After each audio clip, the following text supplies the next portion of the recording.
அனைவருக்கும் என் இனிய வணக்கங்கள். நம்ம தொடர்ந்து விரதங்களை பற்றி பார்த்துட்டு இருக்கோம். அந்த வகையில் இன்று சப்தம திதியில் பார்ப்போம்.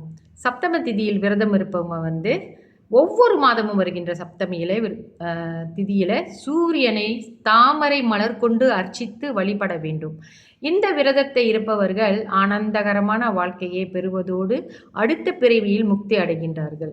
மாசி மாதத்தில் அமாவாசைக்கு பிறகு வரும் சப்தமி திதியில் விரதம் இருப்பவர்கள் துக்கங்கள் ஒருபோதும் அவர்களை அண்டாது.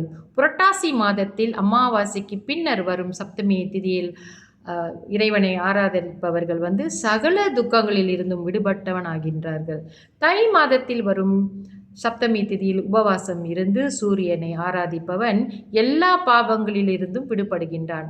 மாசி மாதத்தில் பௌர்ணமிக்கு பின்னர் வரும் சப்தமி திதியில் விரதம் இருப்பவன் சகல மனோபிஷ்டங்களும் நிறைவேற பெற்றவனாகி நல்லபடியாக வாழ்கின்றார்கள்.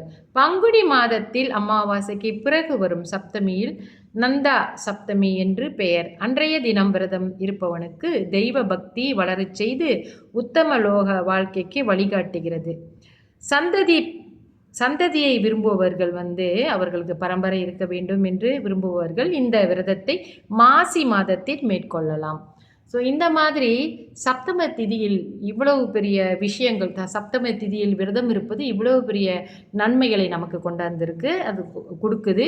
அப்போ சப்தமி திதியில் விரதம் இருந்து அதை புலால் உண்ணாமை இருப்பது, அன்று இறைவனை நோக்கி ஆராதனை செய்வது, சூரியனை நோக்கி வழிபாடு செய்வது, சூரியனுக்கு அர்ச்சனை செய்வது, தாமரை மலர்கள் அர்ச்சனை செய்வது, எல்லோருமாலே செய்ய முடிஞ்ச ஒரு விஷயம்தான்.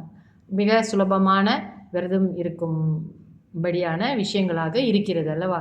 ஸோ நம்ம இதை மேற்கொண்டால் நம்மளுக்கு இவ்வளவு பலன்கள் சப்தமி திதி நமக்கு கொடுக்கிறது. ஒவ்வொரு திதிக்கும் ஒவ்வொரு திதி தேவதைகள் இருக்கிறார்கள். இந்த மாதிரி நம்ம ஆராதனை செய்யும் பொழுது அவர்களின் ஆசீர்வாதமும் நமக்கு கிடைக்கிறது. அடுத்த பதிவில் இன்னும் சில விரதங்களை பார்ப்போம். நன்றி, வணக்கம்.